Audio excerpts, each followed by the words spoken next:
কবিতাৰ শিৰোনাম ডাঙৰ মানুহ। আজি পিতায়ে কৈছে মই হেনো ডাঙৰ হ'লোঁ।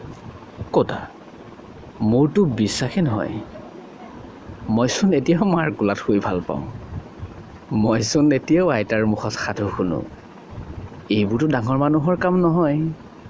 ডাঙৰ মানুহে মাকক বৃদ্ধাশ্ৰমতে ৰাখে। ডাঙৰ মানুহেতো ঘৰৰ মানুহৰ লগত নাথাকে। ডাঙৰ মানুহে বেলেগ দেশলৈহে গুচি যায়, য'ত ডাঙৰ ডাঙৰ অট্টালিকা থাকে, গাড়ী থাকে। মইচোন এতিয়াও গাঁৱতে আছোঁ। মইচোন গাঁৱৰ কেঁচা মাটিৰ গোন্ধহে ভাল পাওঁ। মই কেনেকৈ ডাঙৰ হ'লোঁ?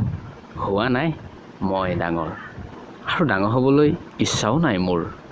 মই সৰু হৈ গাঁৱতে থাকিম। আইতাৰ কোলাত মূৰ থৈ টোপনি মাৰিম।